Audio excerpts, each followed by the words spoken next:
నరేందర్ రెడ్డి గారిని కాంగ్రెస్ పార్టీ శాసనమండలి సభ్యుడిగా ఎన్నికల బరిలో దించింది అనంటే గతంలో ఈ స్థానానికి పెద్దలు జీవన్ రెడ్డి గారు ప్రాతినిధ్యం వహించారు.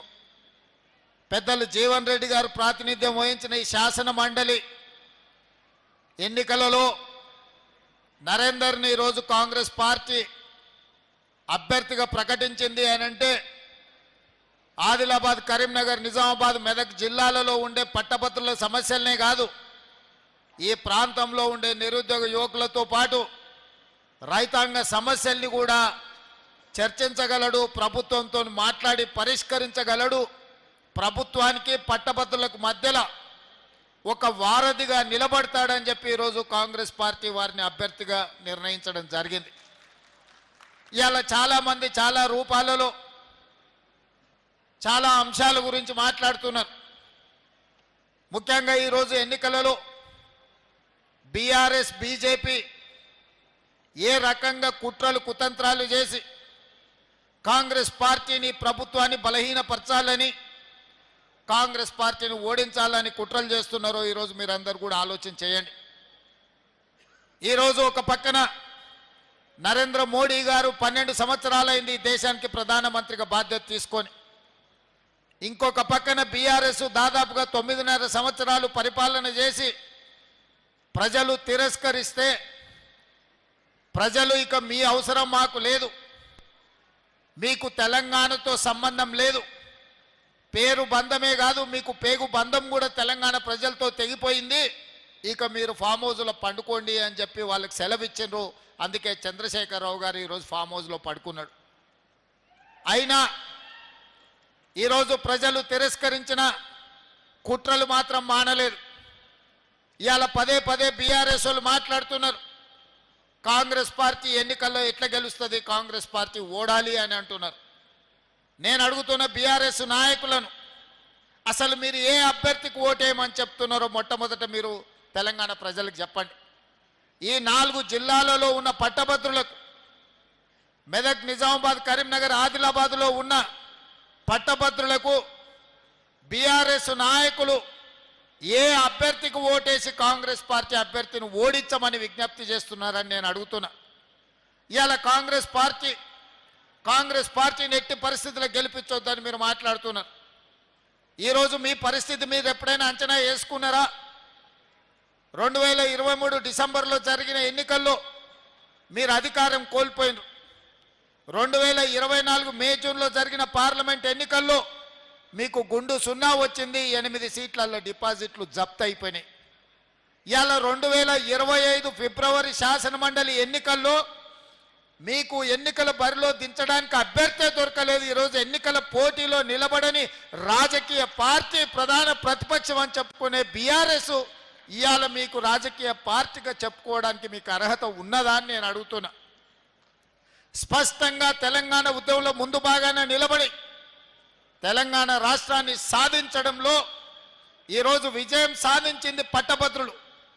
ఈ పట్టభద్రులే నిరుద్యోగ యువకులుగా, ఉద్యోగ సంఘాల నాయకులుగా తెలంగాణ ఉద్యమాన్ని ముందుండి నడిపించి తెలంగాణ రాష్ట్రాన్ని సాధించిన వాళ్ళు ఎవరైనా ఉన్నారు అని అంటే ఈరోజు తెలంగాణ రాష్ట్రంలో పట్టభద్రులు అని చెప్పక తప్పదు.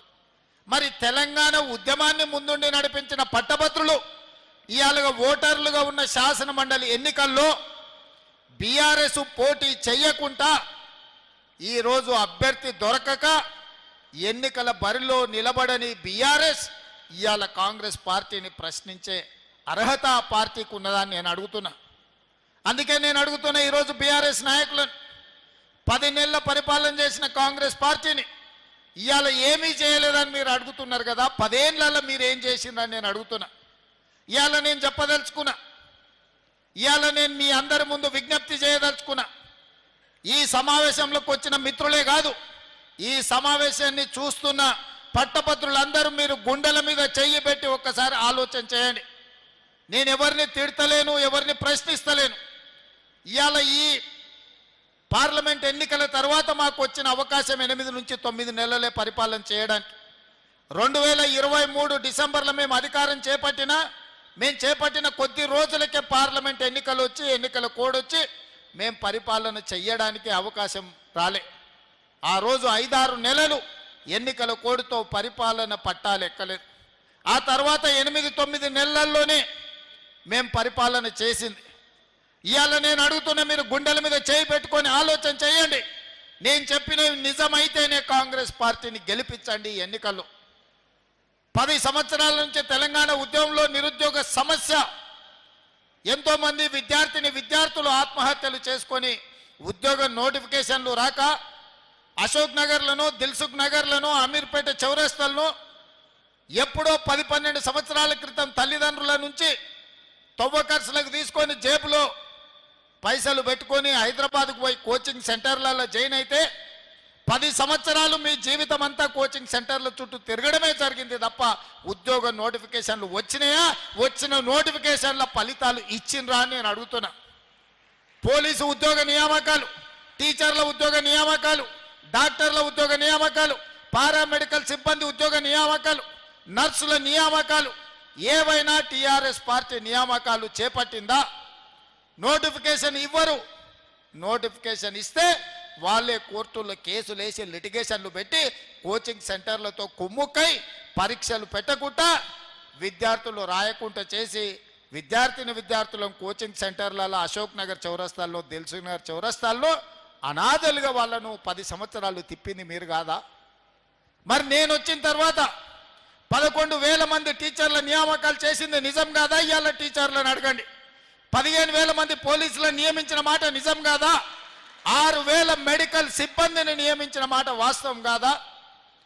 ఇవాళ ఫైర్ ఇంజన్ డిపార్ట్మెంట్, ఇలా చెప్పుకుంటూ వెళ్తే ప్రతి డిపార్ట్మెంట్లో 55,163 ప్రభుత్వ ఉద్యోగ నియామకాలు చేపట్టింది నిజము కాదా? ఒకవేళ 55,163 మంది ఉద్యోగులకు మేము ఉద్యోగ నియామకాలు ఇచ్చుంటే మాకు ఈ ఎన్నికల్లో ఓటు వేయండి అని నేను అడుగుతున్నా. ఇవ్వకపోతే నాకు ఓటు వేయకండి.